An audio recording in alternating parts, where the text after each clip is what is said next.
चलो कोई बात नहीं शुभ, कोई बात नहीं। तो let us start lecture number 5 of our liquid solutions, जहां पर हमें आज पढ़नी है elevation of boiling point, elevation in boiling point.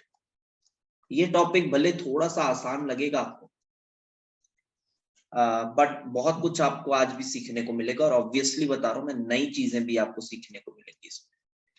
तो हमने कल फेज डायग्राम बनाया था वाटर का, समथिंग लाइक दैट, और हमने इसमें कुछ बातें की थी और ट्रिपल पॉइंट के बारे में आपको बताया था, समथिंग लाइक दिस, देन कुछ ऐसा और ये कुछ ऐसा, ऐसा कुछ फेज डायग्राम बनाया था हमने। यहाँ पे सॉलिड था, यहाँ पे लिक्विड था और यहाँ पे गैस था। और हमने कहा था कि ये जो ओ सी या ओ ए जो भी है, ये ओ ए जो भी है, ये हमें लिक्विड का वेपर प्रेशर बता रहा है, टेम्परेचर के साथ उसका वेरिएशन। तो since we are concerned about boiling point only, हमें बॉइलिंग पॉइंट से ही मतलब है, तो हम सिर्फ किस ग्राफ को कंसिडर करेंगे अभी पढ़ते वक्त? सिर्फ ओ ए को। तो we have to consider only O A. तो ओ ए को कंसिडर करते हैं। तो अब क्या समझना है? तो सिर्फ अब ओ ए को कंसिडर करो, ठीक है? इसको भूल जाओ कि यहां ये कुछ था, और इसको भी भूल जाओ कि ये यहां कुछ था, ये भूल जाओ, सिर्फ ओ ए को देखो। तो अब आप देख रहे हो, मानो ये सॉल्वेंट के लिए है, और एक बात हमको पता है, जब हम सॉल्वेंट में सॉल्यूट डाल दें, जब हम सॉल्वेंट में सॉल्यूट डाल दें तो वेपर प्रेशर कम हो जाता है। ये हमें पता है, कॉमन सेंस है, क्योंकि जो सॉल्यूट डाल रहे हैं वो सॉलिड है, नॉन वोलेटाइल है, हम वो डाल रहे हैं तो कम हो जाता है, ये हमको पता है।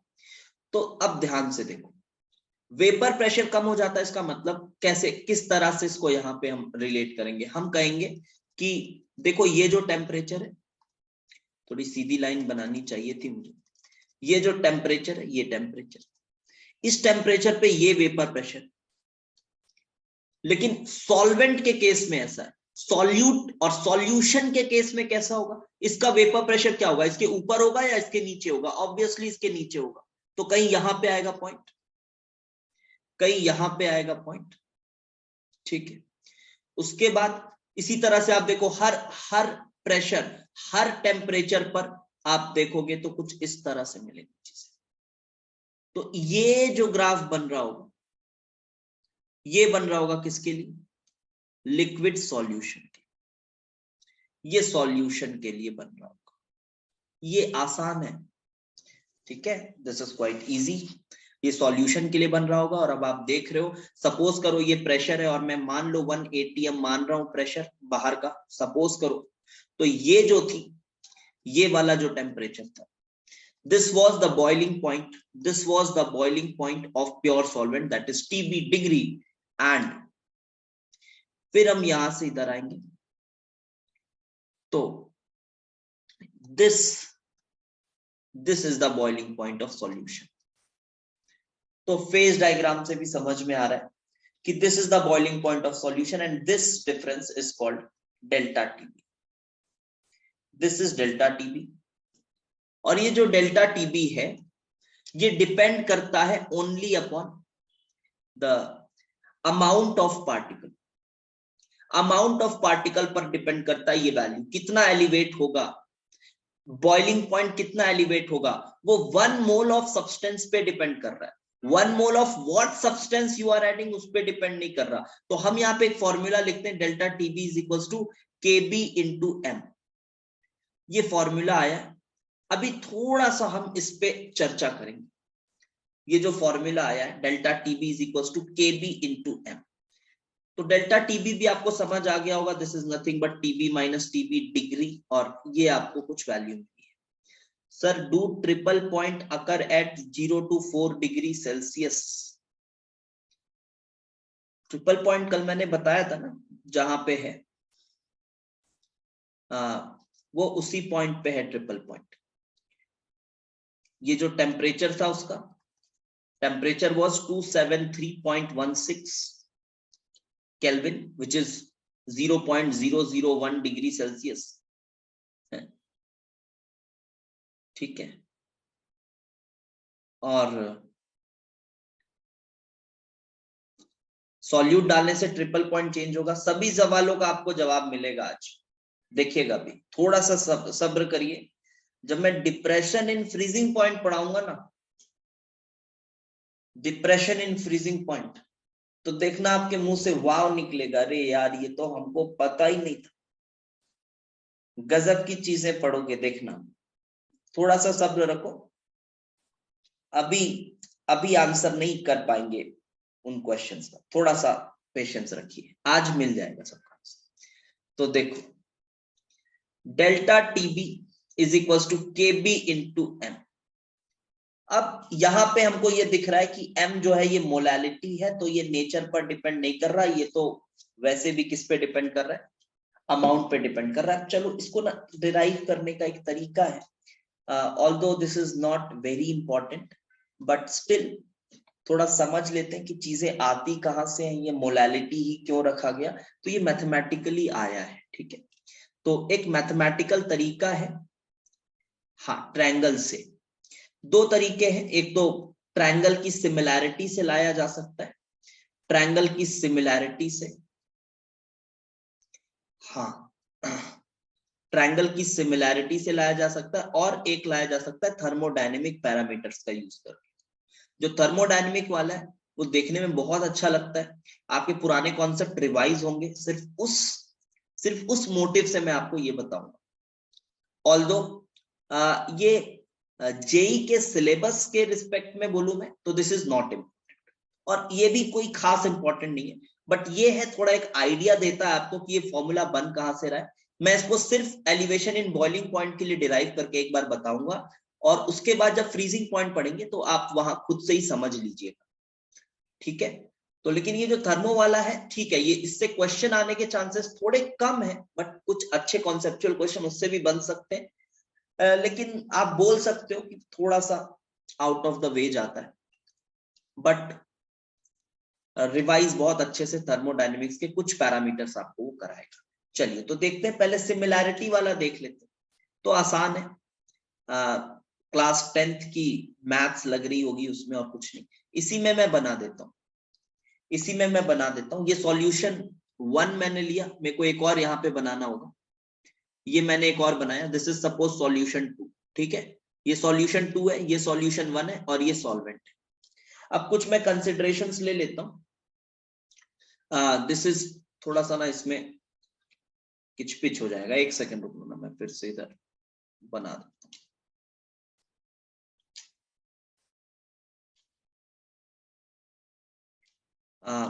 ये तुम्हारा बना सॉल्वेंट के लिए solution 1, suppose this is solution 2, ये सॉल्वेंट, ये सॉल्यूशन 1, दिस इज सॉल्यूशन 2, ये दोनों सॉल्यूशंस के लिए।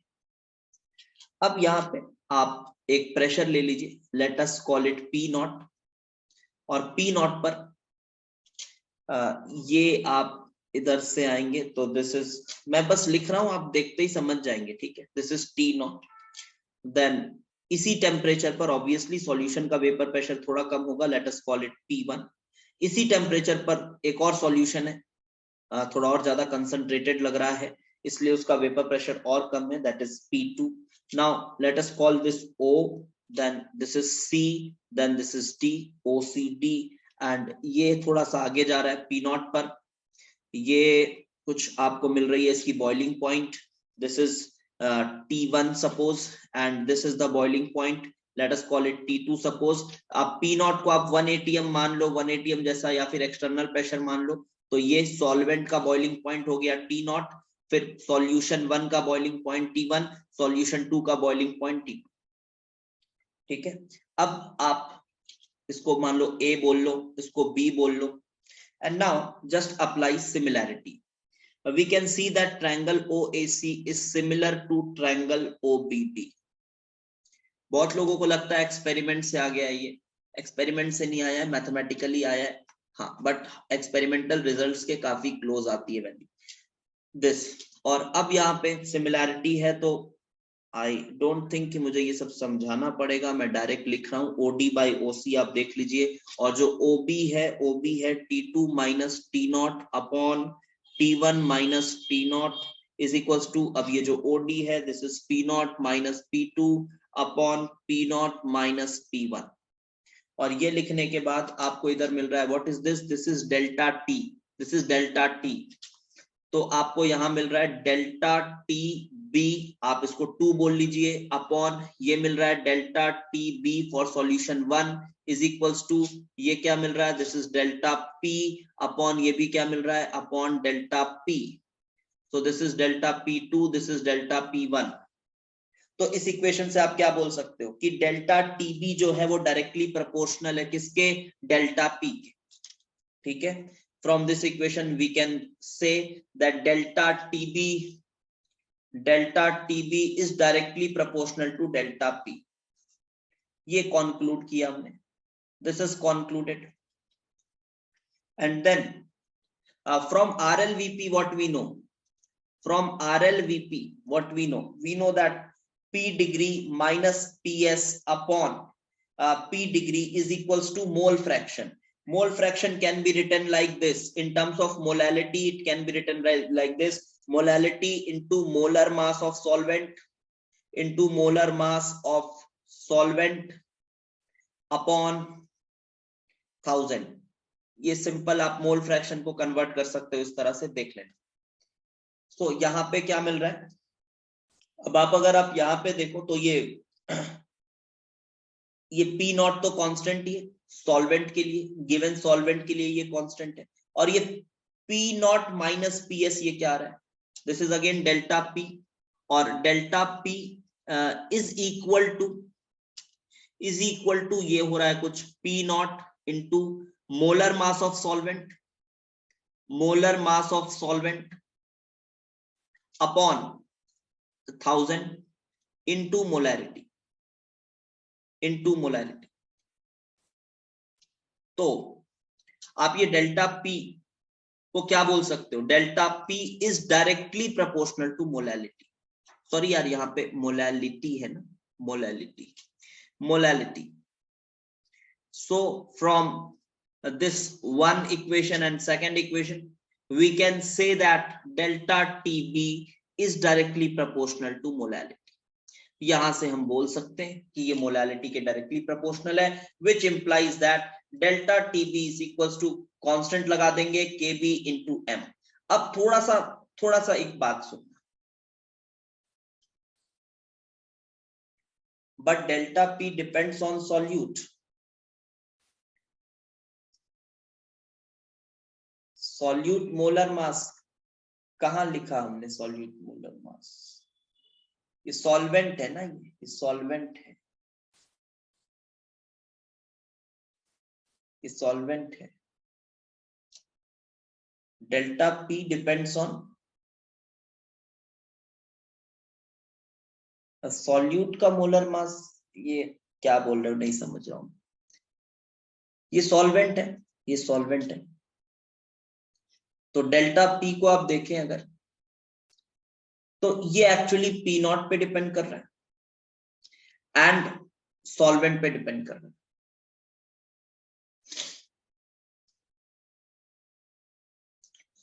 ये सॉल्वेंट पे डिपेंड कर रहा है, तो कहीं ना कहीं क्या समझ में आता है कि जो प्रोपोर्शनैलिटी कांस्टेंट है, अब देखो प्रोपोर्शनैलिटी कांस्टेंट बहुत अच्छे से तो समझ आ नहीं रहा है, क्योंकि अब यहाँ क्या प्रोपोर्शनैलिटी कांस्टेंट है सर नहीं पता, यहाँ क्या है सर ये भी नहीं समझ में आ रहा है ना, डाउटफुल सा लग रहा है, लेकिन एक बात थोड़ी सी क्लियर हो रही है, वो भी कोई बहुत ज्यादा क्लैरिटी नहीं आ रही है कि P0 और सॉल्वेंट यहाँ पे दिया हुआ है, P0 और सॉल्वेंट दिया हुआ है, मतलब ये जो वैल्यू है KB ये कहीं ना कहीं सिर्फ सॉल्वेंट पे डिपेंड करती होगी, लेकिन इसकी एग्जैक्ट क्या वैल्यू है KB की ये नहीं बता पा रहे हैं हम, लेकिन यहां से थोड़ा सा ये दिख रहा है कि ये सॉल्वेंट पे डिपेंड करती हो, तो KB जो है अभी फिलहाल आप ऐसा कंक्लूड कर दो कि ये नेचर ऑफ सॉल्वेंट पे डिपेंड करता है, सिर्फ और सिर्फ सॉल्वेंट के साथ ये चेंज होगा, नेचर ऑफ सॉल्वेंट पे डिपेंड करता है। अब यहाँ पे वेद पूछ रहा है डायरेक्ट मोल फ्रैक्शन में डिफाइन भी तो कर सकते थे। किस चीज को? यहां ना डेल्टा टीवी को। ये भी ठीक बोल रहा है, यहां भी सही बात बोल रहा है ये सर, डेल्टा टीवी को यहाँ डायरेक्ट मोल फ्रैक्शन लिखते। ये तो थोड़ा अजीब सा लग रहा है, ये है ना, ये थोड़ा अजीब सा लग रहा है कि सर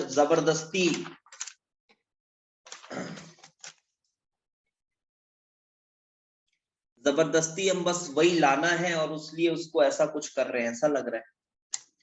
बट उसके लिए सॉल्यूट एंड सॉल्यूशन के मोल्स नीडेड हैं, सॉल्यूट सॉल्यूशंस के मोल्स नीडेड हैं।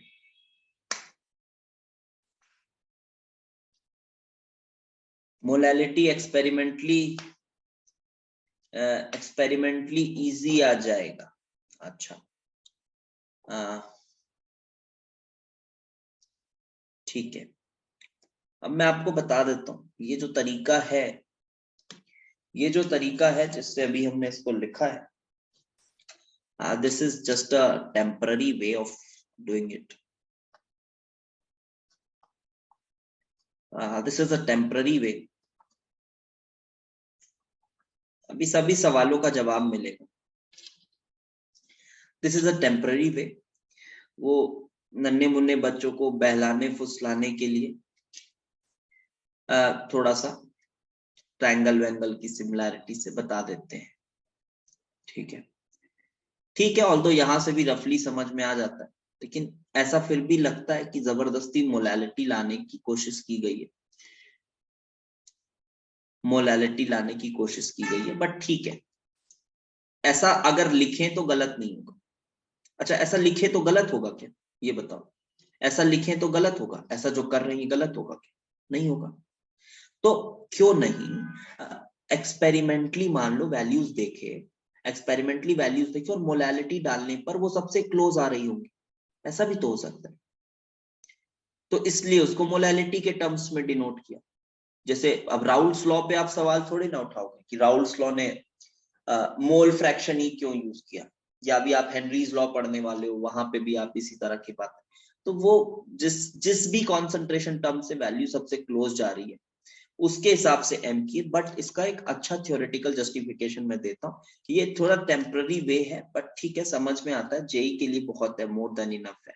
इतना भी अगर आपको आता है, मैं बता रहा हूँ बहुत सारे बच्चों ने पढ़ा भी होगा तो इसको भी नहीं पढ़ा होगा अभी तक। ठीक है, ऑल्दो ये टेम्पररी तरीका है, फिर भी बता रहा हूं। अब आपको मैं एक थर्मोडायनेमिक्स से एक तरीका बताता हूँ करने का, एक अल्टरनेट तरीका बताता हूँ। हाँ चलो, इससे क्या होगा ना, अपना थोड़ा सा थर्मोडायनेमिक्स के भी कुछ पैरामीटर्स रिवाइज हो जाएंगे। सिर्फ इस मोटिव से मैं इसको कराने की कोशिश कर रहा हूँ।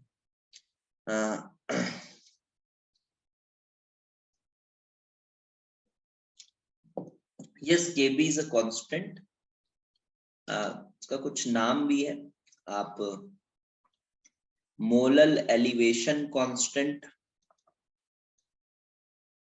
और एक कुछ फालतू सा नाम है, क्या तो एल्यूबियोस्कोपिक कांस्टेंट ऐसा कुछ है। अबे स्पेलिंग देख लेना क्या नाम है, एबुलियोस्कोपिक ऐसा कुछ है। ठीक है,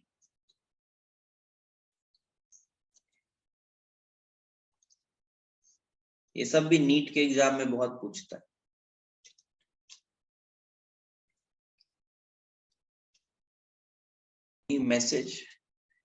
मैसेज दिख रहा है, लेकिन बहुत सारे मैसेज आ रहे हैं तो निकल जा रहा है। चलो, थर्मोडायनेमिक्स से इसको डिराइव करते हैं। अब थोड़ा सा ये पार्ट मैं बोलूंगा थोड़ा सा टफ है,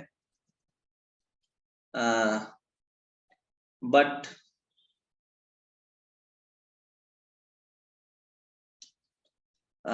थोड़ा सा टफ है, बट फिर भी कोशिश करते हैं। चलो देखो, मानो पीटी कर्व हमने बनाया, ठीक है, पीटी कर्व बनाया, पीटी कर्व। और कुछ इस तरह से हमने बनाया, ये इस तरह से बनाया। ये वही हमारा वेपर प्रेशर ऑफ लिक्विड को डिनोट करता हुआ फेज डायग्राम का एक छोटा सा टुकड़ा। और अब हम क्या करने जा रहे हैं, आप ये बताओ कि क्या आप ऐसा बोल सकते हो कि आप किसी एक लिक्विड को वेपराइज कर रहे हो, ठीक है, आप किसी भी एक लिक्विड को वेपराइज कर रहे हो और वेपराइज कर रहे हो, तो क्या आप ऐसा बोल सकते हो कि ए से बी मान लो आप चेंज कर रहे हो। ये एक जनरल केस में लिख रहा हूं पहले, ठीक है, एक जनरल केस आप लिख रहे हैं। और उसके बाद मैं ये बोल रहा हूं कि इस जो ये जो लाइन है, ये जो लाइन है हमारी, इसमें किसी भी पॉइंट पर आप ये बोल सकते हो कि इक्विलिब्रियम मेंटेन्ड है, इक्विलिब्रियम मेंटेन्ड है, हर पॉइंट पे इक्विलिब्रियम मेंटेन्ड है ना।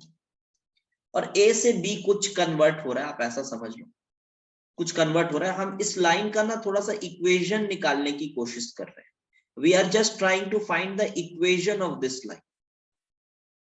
तो मैं ये लिखूंगा कि at any point I can say that G A is equal to G B. क्या इसके साथ सभी बच्चे एग्री करते हैं? Any point on this curve, because थोड़ा सा कॉन्सेप्ट रिवाइज करो, क्या होता था कि भाई इक्विलिब्रियम पे डेल्टा जी तो जीरो रहता था, ठीक है, इक्विलिब्रियम में डेल्टा जी जीरो रहता था। ये मानो किसी टेम्परेचर और प्रेशर पर इस तरह से, किसी टेम्परेचर और प्रेशर पर ऐसा, और अब किसी और टेम्परेचर प्रेशर पर, किसी और पर, ये जी ए डैश है, ये जी बी डैश है, लेकिन है तो इक्वली। अब टेम्परेचर क्या है, कुछ मान लो आप T प्लस डी टी मान लो, प्रेशर क्या है P प्लस डीपी मान लो, कुछ इस तरह से, कुछ कोई और टेम्परेचर प्रेशर। ये टेम्परेचर प्रेशर पे भी इक्विलिब्रियम पर है, इस टेम्परेचर प्रेशर पे भी इक्विलिब्रियम पर है, ठीक है। अब ये बताओ डेल्टा जी का क्या फॉर्मूला अपन ने देखा हुआ है, V D P minus S D T, direct use कर रहा हूं। Delta G is equal to V D P minus S D T किसके लिए लगाते थे, फॉर अ सब्सटेंस लगाते थे, याद आ रहा होगा, ये लगाते थे। तो अगर मैं यहां बोलूं कि ये जो ए में चेंज आया, देखो गिब्स एनर्जी का, फॉर अ सब्सटेंस लगाते हैं, तो ये जो डीजी है, क्या मैं इसको लिख सकता हूं ऐसा, G A dash minus G B, sorry not G B यार, G A dash minus G A is equals to V D P minus S D T. तो वी का V A D P minus S D T, S A D T. कोई feel नहीं आएगी, mathematically देखना है इसको, ठीक है, फील व्हील के चक्कर में नहीं रहना। GB dash minus GB is equals to, थोड़ा सा बोरिंग भी लग सकता है बट थोड़ा सा आप फोकस के साथ देखिए, minus S B D T, ये कुछ इस तरह से, ये हमने कुछ इस तरह से लिखा। अब दोनों इक्वेशंस को सब्ट्रैक्ट करेंगे, फर्स्ट और सेकंड। अब ये तो इसके इक्वल है, ये इसके इक्वल है, तो जब सब्ट्रैक्ट करोगे तो ये वाला पूरा पोर्शन साफ हो जाएगा, ठीक है, ये वाला पूरा पोर्शन साफ हो जाएगा। तो फाइनली क्या मिलेगा, फाइनली वी विल गेट कुछ ऐसा मिल रहा होगा, S B minus S A into D T is equals to V B minus V A into D P, कुछ ऐसा मिलेगा। And then we can write what is this, this is delta s into dt is equals to delta v into dp, that is dp by dt is equals to delta s by delta v। किसी बच्चे ने इस equation को पहले पढ़ा है तो मुझे नाम बता दो, पढ़ा है किसी ने? Have you ever seen this equation? पढ़ा है, ठीक है। आपको ये इक्वेशन, आपको हो सकता है लग रहा हो ये सब आउट ऑफ सिलेबस है, बिल्कुल आउट ऑफ सिलेबस नहीं है ये। आपको ऐसे इक्वेशंस एडवांस के एग्जाम में डायरेक्ट पूछ सकते हैं इस तरह से, which of the following relations are correct. ठीक है, डायरेक्ट पूछ सकते हैं। जब उन्होंने 2013 में ये पूछा था ना, delta G system is equals to minus T delta S universe, तो वो 2013 के बच्चों के लिए ये नया था, ये। अभी मेंस में आपके लिए वो पूछा है अपना, क्या बोलते हैं उसको, इलेक्ट्रोकेमिस्ट्री में जो हमने पढ़ा, सेल का वो क्या बोलते हैं उसको, टेम्परेचर कोएफिशिएंट, उस पे सवाल आ गया, वो भी नया था, अभी तक नहीं आया था लेकिन आ गया। तो ऐसी चीजें आपको थोड़ा रिटेन करके रखनी पड़ेगी। This is dp by dt is equal to delta S by delta T, and इसका नाम है, इसका नाम है क्लैपेरॉन इक्वेशन, क्लैपेरॉन इक्वेशन। ठीक है, दिस इज क्लैपेरॉन इक्वेशन। अब इस इक्वेशन से, ये इक्वेशन,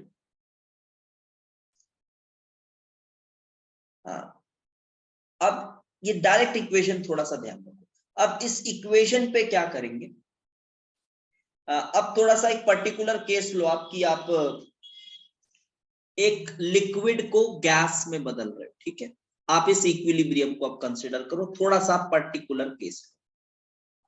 ये इक्वेशन तो हर जगह लगेगा, है ना, ये तो हर जगह लगेगा, जो ये अपन ने इक्वेशन लिखा ये तो हर जगह लगेगा। क्या इक्वेशन लिखा, dp by dt is equals to delta s by delta v, ये तो हर जगह लगेगा।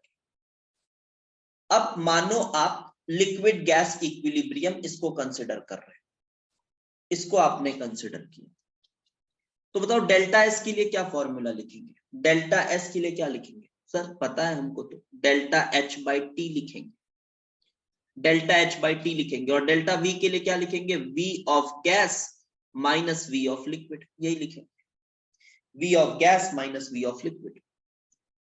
और अब यहां पे आप 1 मोल कंसिडर करते हुए आप ऐसा भी लिख सकते हो, dp by dt is equals to, ये हो गया delta H by T into, ये हो गया R T by P, PV is equal to NRT लगा दिया, लिक्विड की वॉल्यूम को नेग्लिजिबल माना, VG minus VL is approximately VG, and फिर मैंने PV is equal to NRT लगा दिया, considering it ideal, ideal consider करते हुए वो लगा दिया।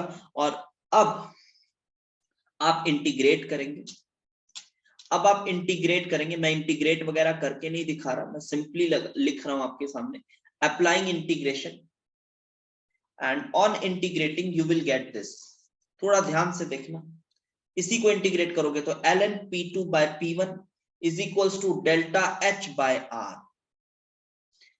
1 by t1 minus 1 by t2। Yes, ये देखो,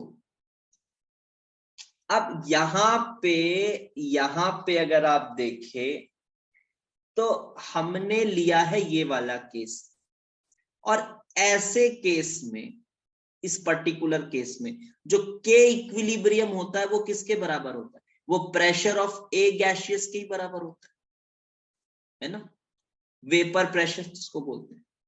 तो एक्चुअली ये P2 जो है वो के इक्विलिब्रियम हो गया, ये P1 भी के इक्विलिब्रियम हो गया। तो अब आपको दिख रहा है कि अरे यार ये तो वॉन हॉफ इक्वेशन हो गया, ये तो वॉन हॉफ इक्वेशन टाइप आ गया। ये लो, तीसरा तरीका आ गया हमारे पास, दिख रहा है, yes, this is third way of deriving this. और यहां पे आप देखो, यहां पे चीजें बिल्कुल अलग है, देख रहे हो, कंसिडरेशन से एकदम अलग है। हमने तो बस एक फेज डायग्राम का एक टुकड़ा लिया है और माना है कि हर पॉइंट पे इक्विलिब्रियम है, और उससे गिब्स एनर्जी लेकर आए, और ये फिर इस तरह से ये लेकर आए, निकाल के लाए, फिर ये क्लैपेरॉन बनाए, क्लैपेरॉन को इंटीग्रेट किए, और फिर ये किए। हाँ, आपको ये सब याद नहीं रखना है कि अपन ने ऐसा ऐसा किया, हाँ, बट कुछ कुछ चीजें ध्यान रखो, और इसके बाद ना थ्योरी पे थोड़ा सा एक कॉन्फिडेंस बढ़ता है कि हाँ यार चीजें गजब की डिजाइंड है अगर देखा जाए तो। गजब की डिजाइन है, ठीक है। थर्मोडायनेमिक्स से ही सबका प्रूफ आता है। लेकिन सर ठीक है सर, आप ये तो कहीं और ही चले गए सर। आप तो सर ये लाने वाले थे ना, delta TB is equal to K B into M. हाँ, अब ये भी लाएंगे। अब यहाँ पे देखना थोड़ा सा, ठीक है। अब ये वाला पोर्शन थोड़ा और टफ है, ध्यान से देखना। ये तो हमने यहां तक किया। अरे यार एक सेकंड,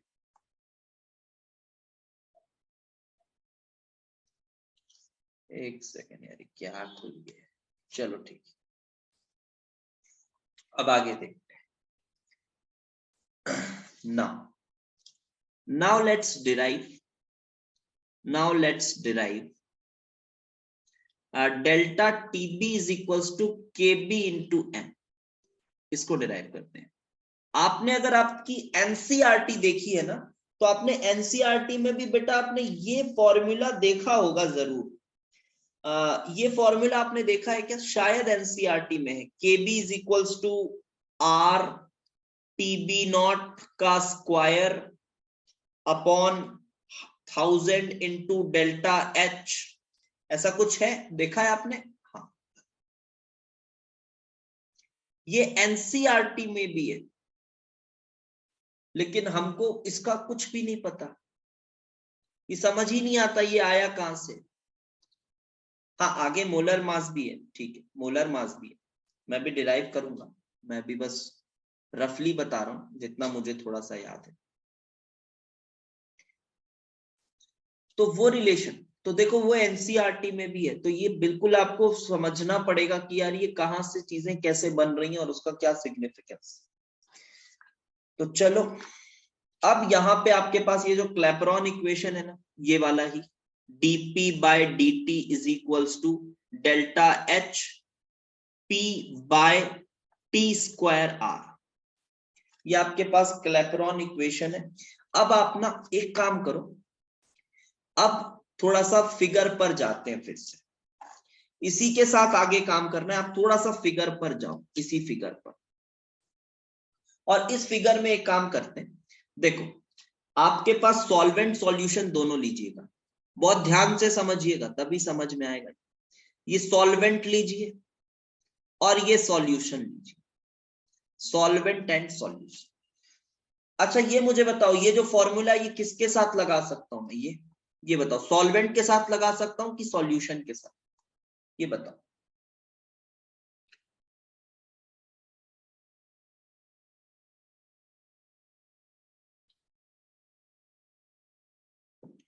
ये फॉर्मूला,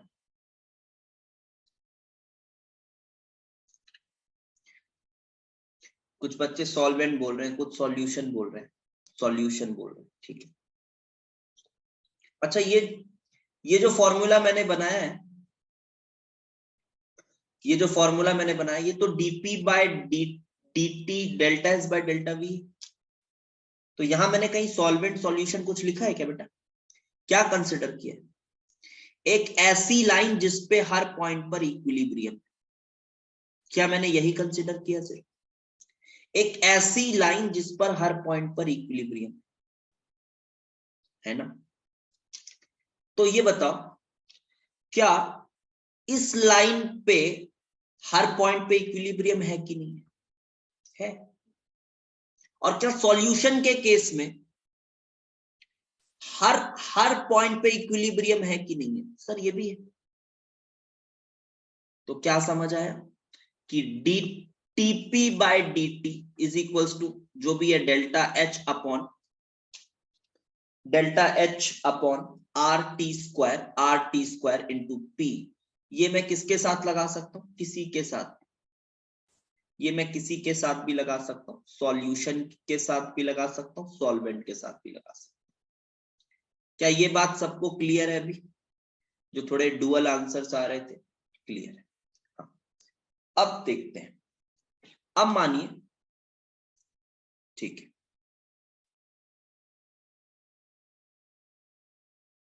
सब्सटेंस तो मत बोलो, बट ये बोलो कि ऐसी बोलो कि एक ऐसा लाइन पीटी कर्व पे, एक ऐसा लाइन जिसपे हर पॉइंट पर इक्विलिब्रियम है, उसके साथ लगा सकते हाँ, टू फेजेस में इक्विलिब्रियम, बिल्कुल उसी में लगा सकते।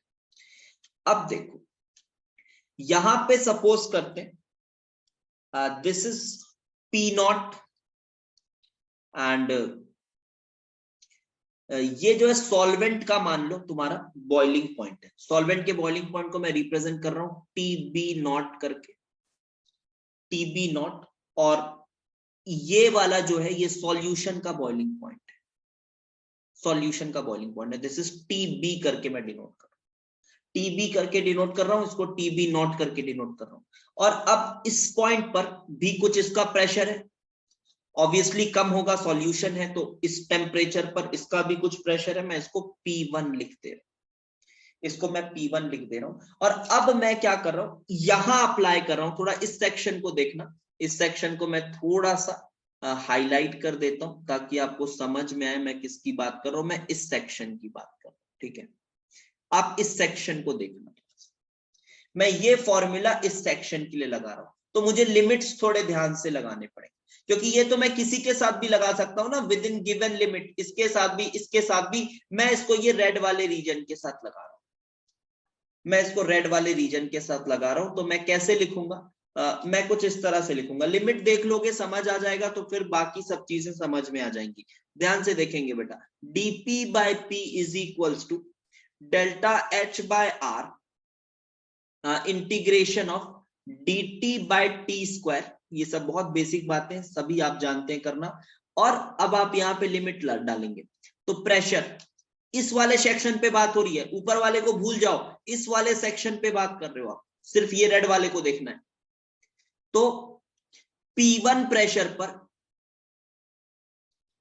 P1 प्रेशर पर टेम्परेचर TB नॉट है, तो ऐसा लिख दूं मैं, P1 प्रेशर पर टेम्परेचर TB नॉट है। और TB नॉट क्या है, सॉल्वेंट की बॉइलिंग पॉइंट, और ये जा रहा है P नॉट तक, P1 से P नॉट तक, और P नॉट पर जो टेम्परेचर है वो है T। अब इसके बाद क्या करना होगा, अब इसके बाद आप इसको इंटीग्रेट कर देंगे। तो मैं रिलेशन लिख रहा हूं, मैं आपको ऑब्वियसली इंटीग्रेट करके पूरा नहीं दिखा रहा। इंटीग्रेट करोगे तो क्या कुछ ऐसा आ रहा है, ln P not by P1 is equals to delta H by R 1 by TB not minus 1 by TB, कुछ ऐसा आ रहा है, ये आ रहा है। और अब मैं आपको एक बहुत मजेदार बात बताऊं कि ये this should be the actual formula, this is the actual formula using which, बहुत काम की बात बता रहा हूं, आप समझिएगा इस बात को। This is the actual formula for finding delta TB. अरे सर ये क्या बात कर रहे हो, अभी तक तो हम ये delta TB is equals to KB into M की बात कर रहे थे, but this is the actual formula.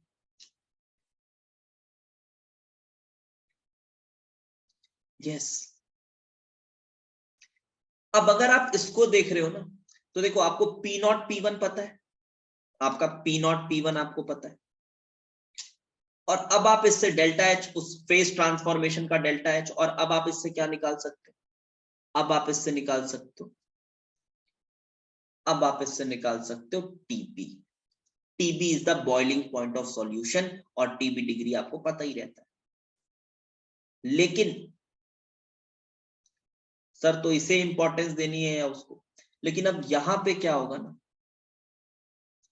अब यहां पे क्या होगा कि थोड़ा सा ना इसको हम अप्रोक्सीमेट करेंगे for very dilute solutions.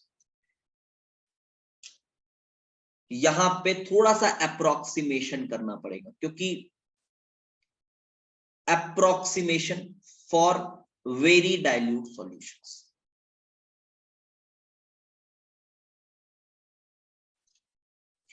Very dilute solutions के लिए अप्रोक्सीमेशन थोड़ा सा करेंगे। तो अप्रोक्सीमेशन जब करेंगे तो मैं थोड़ा सा मैथमेटिकल अप्रोक्सीमेशन है, मैं फटाफट से लिख दे रहा हूं। ये वाला जो पोर्शन है ना, ln P not by P1, इसको ऐसा लिख सकते हैं, आप समझ लीजिएगा, minus ln 1 minus P not minus P1 upon P0 आप इस तरह से लिख सकते हैं, and this is equal to delta H by R, और यहां पे लिख सकते हैं TB minus TB degree upon TB into TB degree, कुछ इस तरह से मैंने किया। अभी भी मैंने कोई अप्रोक्सीमेशन नहीं किया, अभी तो मैंने बस इसी को लिखा है, अभी इसी को लिखा है, अभी no approximation has been made. But अब आप ये बताओ, अब आप ये बताओ कि जब मैं, ये फॉर्मूला थोड़ा सा बड़ा हो जा रहा है ना, फॉर दैट रीजन हम थोड़ा सा यहाँ पे डाइल्यूट सॉल्यूशंस के केस में बात करें। तो डाइल्यूट सॉल्यूशन के केस में बताओ बेटा मेरे को, P0 माइनस P1 की जो वैल्यू होगी ये बड़ी होगी या छोटी होगी? ये वैल्यू बड़ी होगी या छोटी होगी? तो सर छोटी होगी, होगी ना? हाँ। और P0 अगर इसके रिस्पेक्ट में देखा जाए तो लार्ज होगा।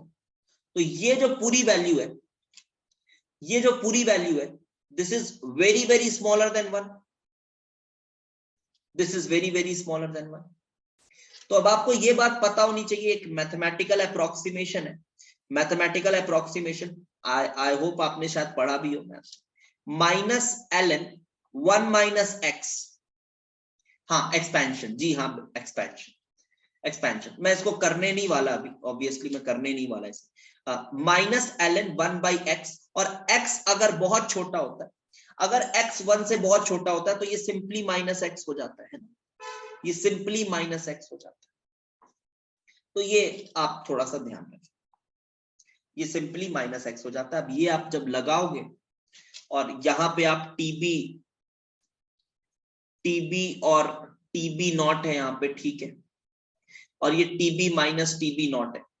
अभी आगे थोड़ा सा एक चीज और देखें, थोड़ी सी एक चीज और,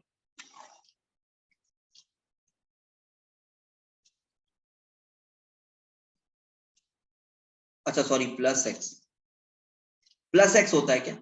मेरे को थोड़ा याद नहीं है, प्लस एक्स होता है ना कि माइनस एक्स? प्लस एक्स हो, ठीक है, ओके, सॉरी, ठीक, प्लस एक्स हो, सो दिस इज प्लस एक्स। अब यहां पे देखते हैं, तो अब जब इसी को अपन अप्लाई करेंगे ना, तो फाइनली जो हमको यहाँ पे मिल रहा है वो कुछ ऐसा मिल रहा है। और एक चीज मैं बता दूं, टीबी को,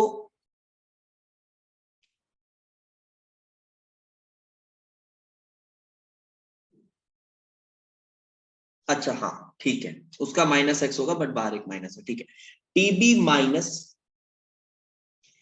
टीबी और टीबी नॉट को जो लिखा हुआ है ना इधर, टीबी और टीबी नॉट, इसको भी हम रफली बराबर मानते, रफली बराबर मान लेते हैं, क्योंकि आप देखोगे जब एलिवेशन इन बॉइलिंग पॉइंट, अब आप जब देखोगे तो आप देखोगे कितने का कितना आता है एलिवेशन, देखा आपने कितना एलिवेशन आता है?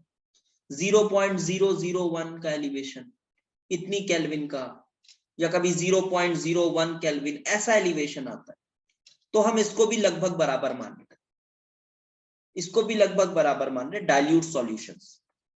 देखो तो काफी हमने अप्रोक्सीमेशन लगा दिए, तो यहां पे भी इसको बराबर मानते हुए, तो इसको सिर्फ टीबी नॉट का स्क्वायर लिख देंगे, टीबी नॉट का स्क्वायर ऐसे लिख देंगे, और फिर सब कुछ अप्लाई करने के बाद finally what you will get is P0 minus P1 upon P0 is equals to delta H by R delta TB, क्योंकि ऊपर डेल्टा टीबी था, अपॉन टीबी नॉट का स्क्वायर, ऐसा कुछ आपको मिलेगा। और फिर ये तो आपको पता ही है, फिर इसको क्या लिख देंगे, मोल फ्रैक्शन ना लिख के फिर क्या लिखेंगे, मोलैलिटी लिख रहे हैं, फिर इसको मोलैलिटी लिख रहे होंगे, क्योंकि वही बात है भाई, रिजल्ट जो है बहुत अच्छे से मैच मोलैलिटी के साथ हो रहा है, तो इसलिए यहाँ पे फिर से मोल फ्रैक्शन की जगह इसको मोलैलिटी लिखेंगे, molality into molar mass of solvent, solvent upon 1000, वही आया, is equals to delta H by R, और यहां पे आपके पास है delta TB upon TB degree का स्क्वायर, ऐसा कुछ आया। और अब देखो आप, ये भी, ये भी, ये भी, ये भी, ये सब कांस्टेंट्स है, ये सब कांस्टेंट है, ये सब कांस्टेंट है। और ये सब कांस्टेंट अगर आप देख रहे हो तो ये किसके ऊपर डिपेंड कर रहे हैं? ये सभी कांस्टेंट डिपेंड कर रहे हैं सिर्फ नेचर ऑफ सॉल्वेंट पर, नेचर ऑफ सॉल्वेंट पर डिपेंड कर रहे हैं। अगर आप मोल फ्रैक्शन लिखते ना तो शायद दिक्कत भी आती, फिर वो कांस्टेंट बनाने में दिक्कत आती, वो सॉल्यूट वॉल्यूट भी आ जाता वहां पे, ठीक है। तो आप ऐसे ही जाएंगे तो यहां पा रहे होंगे delta TB is equals to K B into M, ये यहां आ रहा है। और ये जो के बी है this is actually R TB degree का square upon 1000 into delta H into molar mass of solvent, solvent का मोलर मास, ये कुछ आया। कहीं कहीं आप ऐसा भी देखोगे कि जो delta H upon molar mass है, इसको आप एनसीईआरटी में भी शायद देखोगे, तो आपको एल वी करके लिखा रहता है ना, एल वी करके लिखा रहता है, इसको बोल देता है latent heat of vaporisation, latent heat of vaporisation. फालतू का टर्म है ये, बहुत सीरियसली नहीं लेने का। जैसे डेल्टा एच होता है ये 1 मोल के लिए डिफाइन होता है ना, ये 1 ग्राम के लिए डिफाइन होता है, वही बात है, बस जबरदस्ती का टर्म है, जबरदस्ती का टर्म है। तो उस फॉर्म में भी कभी कभी लिखा हुआ आपको दिख सकता है, तो उससे कंफ्यूज मत होना, एलवी वही है। तो ये रिलेशन भी आप थोड़ा सा देखें। Yes, this relation is given in NCERT but this is quite a long process, और इस तरह से आप यहाँ पे डिराइव कर पाते हैं, ठीक है। तो this was all about elevation in boiling point. यहाँ पे फील भी एक आती है, एलिवेशन इन बॉइलिंग पॉइंट पढ़ते वक्त ना फील भी आती है। क्या फील आती है कि हाँ सर ये तो समझ आ गया कि बॉइलिंग पॉइंट क्यों बढ़ा, लेकिन अब जो अपन टॉपिक पढ़ने जा रहे हैं इसके लिए बिल्कुल तैयार हो जाए, वो है डिप्रेशन इन बॉइलिंग पॉइंट। मैंने बोला था आपको कि डिप्रेशन इन बॉइलिंग पॉइंट में पढ़ाऊंगा तो आपको मजा आ जाएगा, ठीक है। तो चलो depression in boiling point, sorry depression in freezing point, शायद मैंने उल्टा बोल दिया, डिप्रेशन इन फ्रीजिंग पॉइंट। तो यहां पे देखो बॉइलिंग पॉइंट में तो फीलिंग भी आ गई ना कि हाँ यार ये नॉन वोलेटाइल चीजें सर आ जा रही हैं यहाँ पे, तो ये बॉइलिंग पॉइंट बढ़ ही जाएगा ऑब्वियसली, क्योंकि बॉइलिंग पॉइंट, और फिर से वही बात बोल रहा हूं मैं, बॉइलिंग पॉइंट का ये मतलब नहीं है कि बॉइल करके उड़ा देना है। बॉइलिंग पॉइंट मतलब एक टेम्परेचर अचीव करना है जहां पे दोनों इक्विलिब्रियम पर है, ऐसा है, कुछ ऐसा उड़ा नहीं देना है। अब आते हैं depression in freezing point, depression in freezing point. और ये भी मैं दावे के साथ बोल सकता हूं कि जो depression in freezing point topic है, पढ़ सब लेते हैं, क्वेश्चन भी बन जाता है, बट इसका एक्चुअल मतलब नहीं पता होता है किसी को, और ये बहुत टफ है। इसका जो मीनिंग है वो बहुत टफ है, और जो एनसीईआरटी में जो ग्राफ दिया हुआ है उसको समझ पाना बहुत टफ है। तो समझिए बात को। आप खुद ही बताएं जिन बच्चों ने डिप्रेशन इन फ्रीजिंग पॉइंट और एलिवेशन इन बॉइलिंग पॉइंट पढ़ा है, देखो एलिवेशन इन बॉइलिंग पॉइंट पढ़ते समय थोड़ी फील आ जाती है, लेकिन क्या आपको भी ऐसा फील होता है कि यार depression in freezing point sir उतने अच्छे से नहीं समझ आया? ऐसा कभी फील हुआ आपको कि सर ये उतना अच्छे से नहीं कॉन्सेप्चुअली समझ आया? हाँ, है ना, ये अजीब सा लगता है। और ये मैंने देखा भी है कि बड़ी गंध मची पड़ी है इस टॉपिक को लेकर, जो पढ़ाते हैं लोग समझाने की भी कोशिश करते हैं इसको बहुत, हाँ बहुत गंदे गंदे एग्जाम्पल, और है ना। अब आप देखिए आपको मजा आ जाएगा, आप थोड़ा समझने की कोशिश करें। सबसे पहली पॉइंट, क्या हमने कल फेज डायग्राम पढ़ा था, उसमें हमने एक बात ये देखी थी, क्या देखी थी कि ये ऐसा, अब बिल्कुल पूरे फोकस के साथ देखिएगा भाई, अभी एकदम स्पेशल मोमेंट आएगा देखना।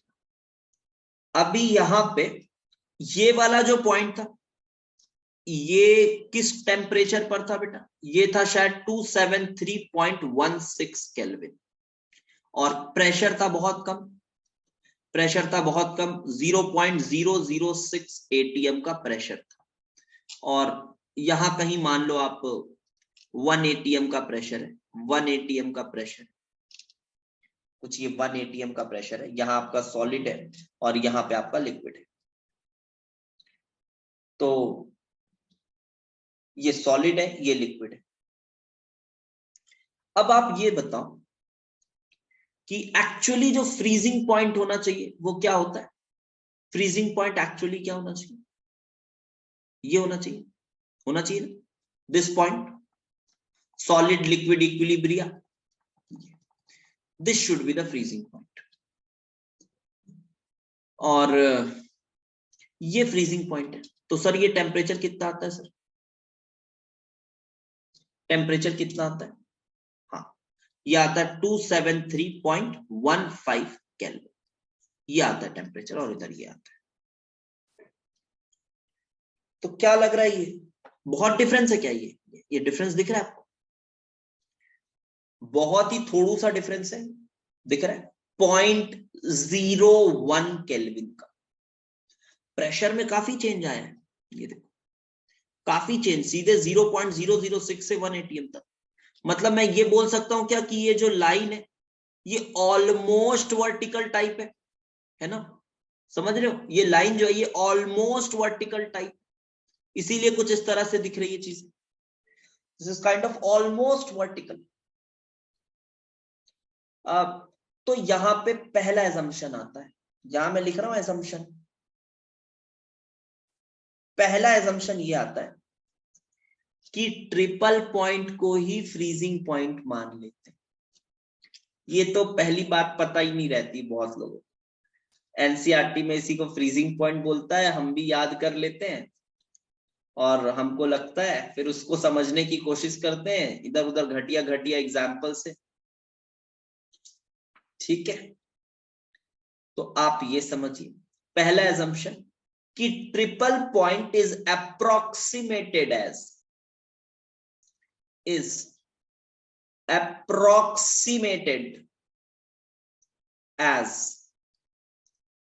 Freezing point. पहला तो ये समझ में आया। दूसरा देखना, दूसरा बहुत स्पेशल है। ये मानो सॉल्वेंट के लिए, ये तो वाटर के लिए, ये सर ये वाटर के लिए, सॉल्वेंट के लिए। ठीक है, तो अब आप ये ऊपर वाली लाइन को क्या करना है, क्या करना है भाई? इग्नोर करना है, और सिर्फ इसी पॉइंट को क्या मानना है? ट्रिपल पॉइंट को फ्रीजिंग पॉइंट मानना है। ठीक है, हाँ। अब थोड़ा सा और आओ इधर, अब और आओ इधर, अब इधर आओ, और अब यहां पे देखो कि आपके पास जब आप सॉल्यूशन आपने लिया हुआ है, सॉल्यूशन आपने लिया हुआ है, और जब आप इसको फ्रीज करते हो, फ्रीज कर रहे हो, आपके पास यहाँ पे सॉल्यूट भी है, आपके पास सॉल्यूट भी है, ऐसा सॉल्यूट है, इधर सॉल्यूट है, और अब आप इसको क्या कर रहे हो? आप इसको फ्रीज कर रहे हो। तो जब आप इसको फ्रीज कर रहे हो, जब आप इसको फ्रीज कर रहे हो, तो हम यहां ये मान रहे हैं कि जो सॉल्यूट के पार्टिकल्स हैं वो फ्रीज नहीं हो रहे, फ्रीज नहीं हो रहे, मतलब वो ऐसा कैविटी जैसा कुछ नहीं बन रहा है। फ्रीज सिर्फ कौन हो रहा है? फ्रीज सिर्फ कौन हो रहा है? सिर्फ पानी फ्रीज हो रहा है। एजम्पशन है, प्रैक्टिकली ऐसा नहीं होता। प्रैक्टिकली तो थोड़ा बहुत ये सब भी फंसेगा, बीच में कैविटी टाइप बनेगा प्रैक्टिकली, बट हम जो मान रहे हैं इसको थ्योरी पढ़ते समय वो ये है कि फ्रीज जो हो रहा है वो वाटर ही हो रहा है। तो सर इससे क्या फर्क पड़ता है? सर सच में ऐसा लगता है शुरू में ना, इससे क्या फर्क पड़ता है? जब भी मैं ये पॉइंट बताता हूँ ना पढ़ाते समय, तो बच्चों का एक्सप्रेशन ऐसी नॉर्मल सा ही रहता है, ठीक है सर आगे बढ़ते, क्या करना है इससे। लेकिन यही जड़ है इस डिप्रेशन इन फ्रीजिंग पॉइंट का, यही जड़ है। देखिए, तो क्या मैंने माना दूसरा अप्रोक्सीमेशन कि only water is freezing, only water is freezing and not solute particles. अब आपको लगेगा सर सॉल्यूट पार्टिकल कैसे फ्रीज होगा, सर वो तो सॉलिड है। मतलब सॉल्यूट पार्टिकल्स का मतलब ये, नॉट सॉल्यूट पार्टिकल्स का मतलब है they are not forming kind of cavities, वो कैविटी नहीं बना रहे, कुछ ऐसा हो रहा है। देखो कि आपका ये आइस बन रहा है और जो सॉल्यूट पार्टिकल्स है ये अभी भी ऊपर ही है। मतलब मोलैलिटी आपकी, आप बोल सकते हो मोलैलिटी तो नहीं, number of solute particles present in liquid change नहीं हो रहा, वो उतनी है। Number of solute particles present in liquid उतनी ही है, बस ये आइस जो है वो वाटर जो है वो आइस बन गया। आई होप ये बात आपको समझ आ गई होगी। ये हम मान रहे हैं, एक्चुअली ऐसा नहीं होता, बट यहाँ पे मैंने पहले लिखा हुआ ये assumption, किसी किताब में लिखा हुआ नहीं मिलेगा। हाँ, रियलिटी में मैं फिर से बोल रहा हूँ, रियलिटी में सॉल्यूट पार्टिकल्स भी कैविटी बनाएंगे और वो अंदर फंसेंगे उसके, बट एक्चुअली में नहीं हो रहा है ऐसा। मतलब यहाँ पे हम ऐसा नहीं मान रहे।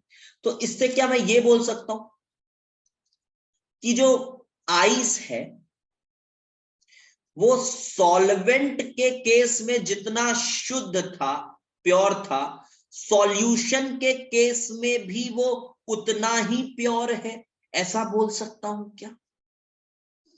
हाँ सर, हाँ सर, ये तो बोल सकते। हाँ प्रियांशु, कैविटी मतलब आइस के अंदर वाला, बिल्कुल। क्या ये वाला पॉइंट समझ आया? ये तो उतना ही प्योर है। मतलब मुझे ये बताओ, क्या आइस का क्या आइस का वेपर प्रेशर क्या आइस का वेपर प्रेशर सॉल्वेंट के केस में और सॉल्यूशन के केस में अलग होगा कि सेम होगा? ये बताओ क्या होगा? आइस का वेपर प्रेशर सेम होगा। हाँ, हाँ सर सेम होगा सर। थोड़ा थोड़ा समझ आ रहा है सर, समझ आ रहा है, मजा आ रहा है सर, थोड़ा थोड़ा तो मजा आ रहा है। सॉल्वेंट और सॉल्यूशन दोनों सेम होगा। लेकिन ये मुझे बताओ, क्या लिक्विड का वेपर प्रेशर सॉल्वेंट और सॉल्यूशन के केस में सेम होगा क्या? ये नहीं होगा। किसका ज्यादा होगा? सॉल्वेंट का ज्यादा होगा, सॉल्यूशन का कम होगा। तो जब हम यहां पे बनाएंगे, ऐसे जब बनाएंगे, जब ऐसे बनाएंगे, ऐसे बनाएंगे, तो ये यहां पे आ रहा होगा। और ये क्या है? ये क्या है? ये ट्रिपल पॉइंट, ये ट्रिपल पॉइंट है जिसको हमने क्या मान लिया है? जिसको हमने फ्रीजिंग पॉइंट मान लिया है। ये ट्रिपल पॉइंट है बिकॉज देखो सॉलिड वाला पार्ट वैसा ही रहेगा भाई, ये सॉलिड और गैस वाला पार्ट है ये वैसा ही रहेगा, लेकिन ये वाला पोर्शन चेंज होगा क्योंकि ये तो सेम है। ये वाला पोर्शन चेंज होगा, ये वाला चेंज होगा। तो देखो ये फ्रीजिंग पॉइंट, पहले कितनी फ्रीजिंग पॉइंट थी? मान लो पहले थी TF डिग्री, और अभी जो फ्रीजिंग पॉइंट है ये है TF। तो ये बताओ मुझे, फ्रीजिंग पॉइंट कम हुई कि ज्यादा हुई? क्या हुई? कम हुई कि ज्यादा हुई?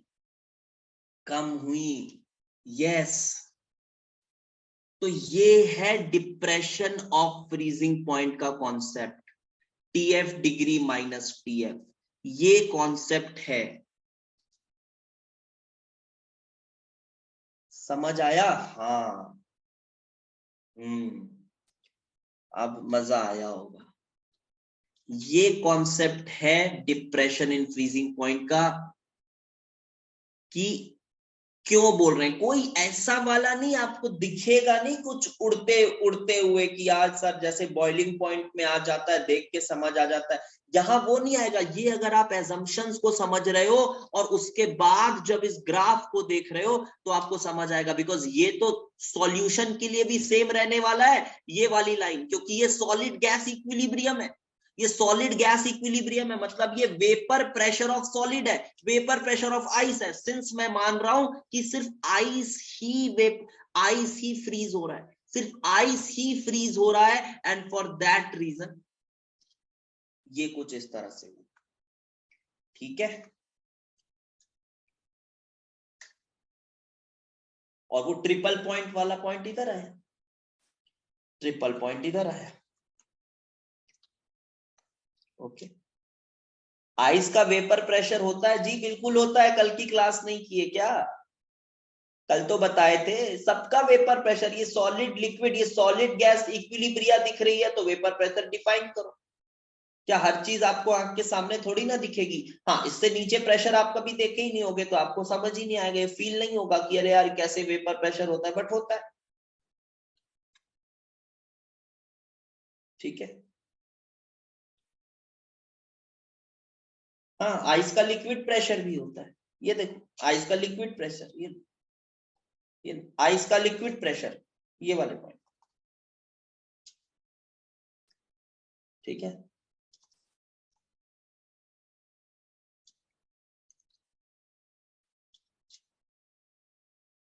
तो देख रहे हो लिक्विड सॉल्यूशन कैसा चैप्टर है। हाँ, कुछ बच्चे बोल रहे हैं सर सपने में भी नहीं सोचा था लिक्विड सॉल्यूशन ऐसा निकलेगा।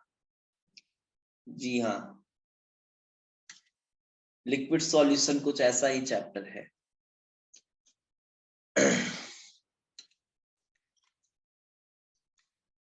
चलिए आगे बढ़े, इसका भी फॉर्मूला बताते हैं।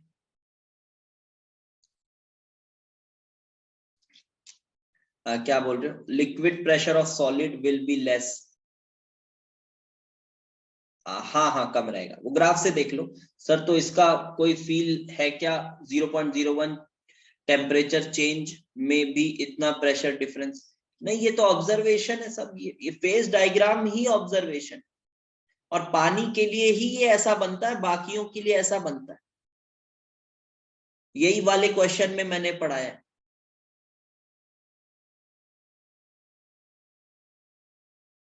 क्लेप्रॉन इक्वेशन उल्टा बता रहा है।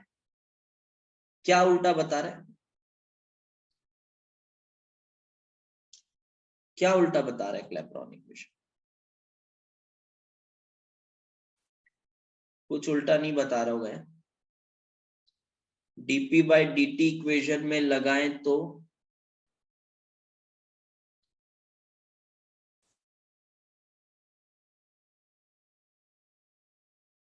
क्या उल्टा आ रहा है? कुछ नहीं आ रहा उल्टा, बना के भेजना मुझे, कहीं सिली मिस्टेक कर रहे हो। ऐसे क्लेप्रॉन इक्वेशन को उल्टा साबित थोड़ी ना कर दो। अभी P2/P1 देखे हो ना, कहीं मेरे से साइन वाइन की गलती ना हुई हो, वो सिंप्लीफाई करके देख लेना। नहीं आएगा भाई, ऐसे इक्वेशंस ऐसे नहीं उल्टे साबित हो जाएंगे, सही आएगा सब। सो अब देखते हैं।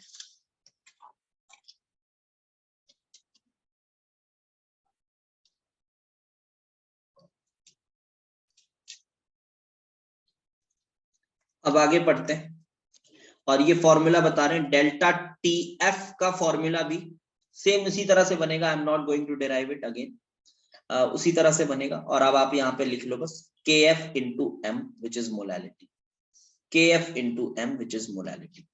और फिर वही बात जो के एफ आएगी, K F is again R T F degree का square upon 1000 into L V latent heat of, क्या बोलते हैं, फ्रीजिंग बोलते हैं, वेपराइजेशन नहीं हो रहा है, लेटेंट हीट ऑफ फ्रीजिंग बोल दो।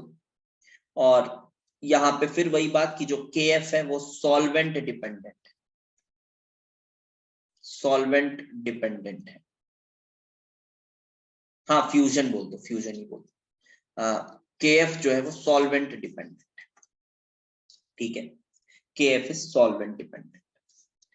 अब एक कॉन्सेप्ट और देखते हैं। हाँ यस सर, आ गया सर, मैंने डेल्टा एच नेगेटिव ले ली, इसीलिए तुम्हारे 3 मैसेजेस मैंने इग्नोर किए। मैं जान रहा था ऐसा ही कुछ होने वाला है। चलो देखो सॉल्यूशन। अब यहाँ पे एक क्वेश्चन है, ये मेंस का क्वेश्चन है, इसके थ्रू एक कॉन्सेप्ट सीखेंगे।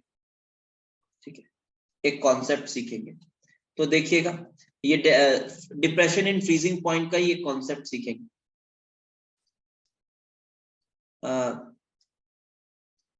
अब ये इस क्वेश्चन को, ये मैंने उसमें भी डाला था हमारी एनएससीसी वाले सीरीज में।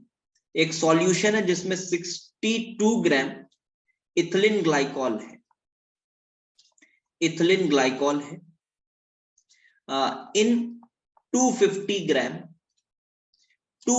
ग्राम वाटर में। ठीक है, 250 ग्राम। और इसको क्या किया गया, इसको कूल किया गया, cooled to -10 degree Celsius and KF is given as 1.86। तो आपको बताना है amount of water separated as ice. ठीक है, आंसर आ जाएगा। ठीक है, आंसर लाने वाली बात नहीं है, कॉन्सेप्ट को समझते हैं। तो एक बार में तो पढ़ के क्वेश्चन ही नहीं समझ आता कि सर -10 डिग्री सर अगर हम ले जाते हैं तो सर फिर तो सर वो पूरा ही आइस बन ही जाएगा सर, इतना डिप्रेशन थोड़ी ना आ जाएगा, है ना, यही लगता है ना। फिर सर इतना डिप्रेशन थोड़ी ना आ जाएगा सर, -10 डिग्री तो हम लेके चले गए। तो फिर कुछ लोग सीधे सर 250 ग्राम ही लिख देते हैं आंसर, 250 ग्राम ही आंसर लिख देते। लेकिन आप उस एजम्पशन को देखो, यहां भी कहीं ना कहीं ये वाले एजम्पशन को बाय डिफॉल्ट माना जा रहा है कि सिर्फ वाटर फ्रीज हो रहा है, सिर्फ वाटर फ्रीज हो रहा है। तो अब आप समझो, सभी बच्चे ध्यान से देखेंगे इसको, इस कॉन्सेप्ट को।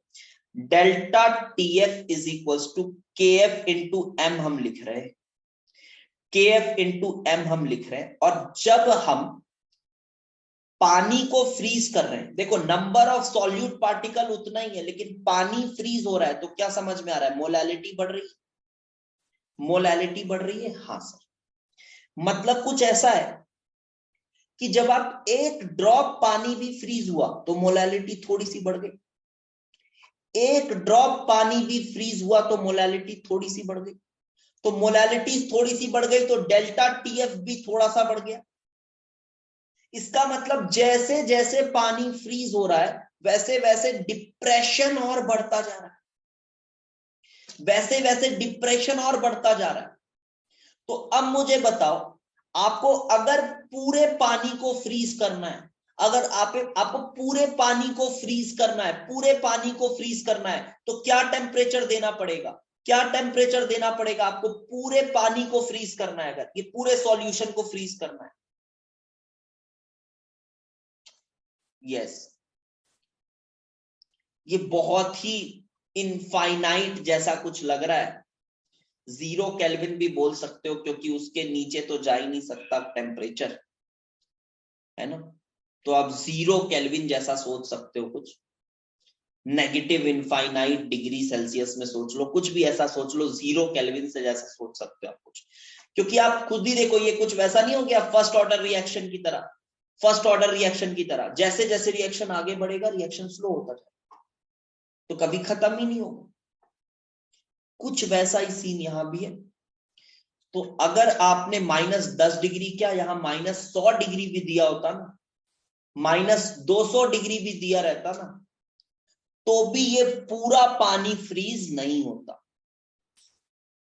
क्या ये बात क्लियर है? बता दो एक बार, ये बात क्लियर है? यस, ठीक है, ठीक है, ओके। तो लेकिन देखो, क्या एक्चुअल में भी ऐसा होगा क्या? जब एक्चुअल में हम एक नमक पानी को फ्रीज करना जाएंगे तो क्या वो पानी फ्रीज ही नहीं होगा कभी? ऐसा होगा एक्चुअल में? ऐसा होगा? नहीं होगा। क्योंकि एक्चुअल में तो भाई कैविटी बन रही है, वो NaCl भी फ्रीज हो रहा होगा, लेकिन वो NaCl कितना फ्रीज हो रहा होगा, ये तो फिर उसके लिए मेरे को नहीं लगता कोई थ्योरी है, मेरे को नहीं लगता उसके लिए कोई थ्योरी है, बन भी नहीं सकती, क्योंकि वो तो कैविटी है, वो रैंडमली कैसा भी बन जाएगा, उसके लिए कोई फॉर्मूला तो बन नहीं सकता। तो सिंस हम पढ़ना चाह रहे हैं तो हमें थोड़ा सा एक आइडियल सा कंडीशन हमने लिया है और उसके हिसाब से हमने स्टडी किया है। तो ठीक है, तो यहाँ जो फॉर्मूला बनाओगे, तो अब ये फॉर्मूला कुछ इस तरह से लिखा रहता है एनसीईआरटी में, delta TF is equals to KF into M को लिखता है W2 by molar mass M2 into W1 by 1000, आप कुछ इस तरह से लिखते हैं। और फिर जब आप सॉल्व करते हैं तो यहाँ पे एक चीज ध्यान रख लो, ये सॉल्व करने का तरीका है कि ये जो W1 है ये एक्चुअली में क्या है, ये मोलैलिटी जब आप निकाल रहे हो तो मोलैलिटी निकालते वक्त जो आपका वॉल्यूम है जो वाटर है वो सिर्फ कौन से स्टेट वाले को आप कंसिडर करोगे? सिर्फ कौन से स्टेट के वाटर? यस, लिक्विड वाले को कंसिडर करो।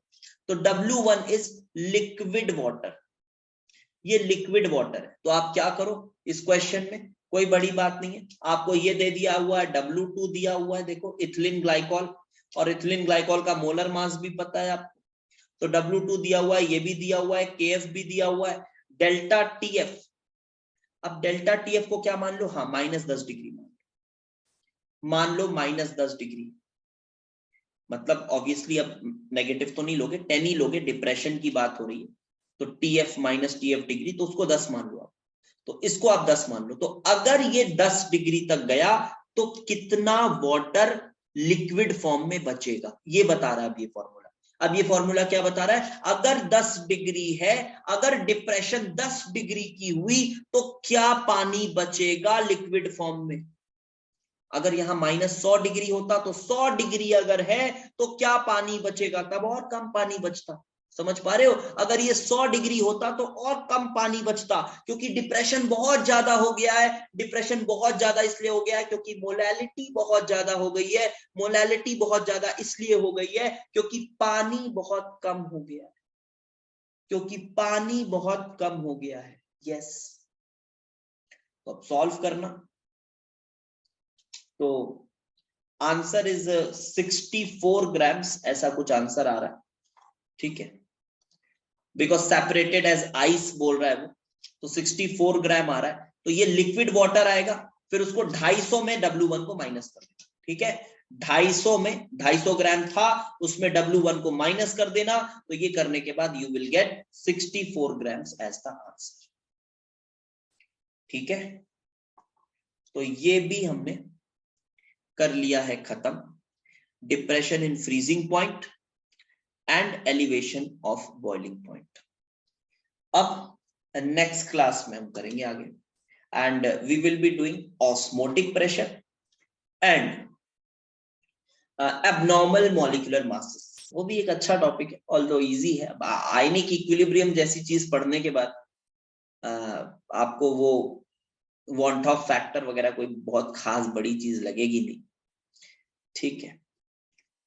तो liquid solutions hardly it will take 2 lectures and 2 lecture लगेंगे, फिर हम क्वेश्चन करेंगे थोड़ा, 1-2 लेक्चर इसके थोड़े क्वेश्चन करेंगे, क्योंकि क्वेश्चन हमने इसके ज्यादा किए नहीं है, अगर आप देखो तो, है ना, इसके क्वेश्चन ज्यादा किए नहीं, क्वेश्चन करेंगे फिर, और फिर हम आगे बढ़ेंगे अगले लिक्विड सॉल्यूशंस के बाद सॉलिड स्टेट्स की तरफ, ठीक है। तो अच्छा रहा है हमारा फिजिकल केमिस्ट्री का अभी तक का जर्नी, बहुत अच्छा रहा है। अगर आप देखते जाओ थर्मोडायनेमिक्स से सभी चीजों को अगर आप साथ में लाने की कोशिश करो तो आपको समझ आ रहा होगा कि कितना खूबसूरत है ये सब्जेक्ट, कितना लॉजिकल है ये सब कुछ, ठीक है, और कितना दम है इन थ्योरीज पे, इन थ्योरीज में कितना दम है आपको समझ में आ रहा हो, ठीक है। तो यस, रिवीजन अच्छे से करना पड़ेगा, क्वेश्चन बनाएंगे, अभी क्वेश्चन बनाएंगे, बस कल अपन कर लें, क्लास हो जाएगा कल मोस्ट प्रोबेबली। कितना आज 5वां लेक्चर आएगा, इस टाइम 6-7 लेक्चर में खत्म हो जाएगा चैप्टर।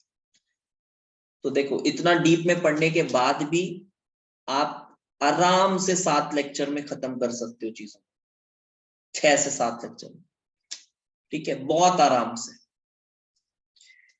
बहुत आराम से। गिवन दैट आप बस जो क्लास हो रही है तो 1.5 घंटे क्लास है, तो बस क्लास हो रही है, नहीं सुबह नहीं ले रहा हूँ क्लास को, ठीक है। चलो फिर कल मिलते हैं।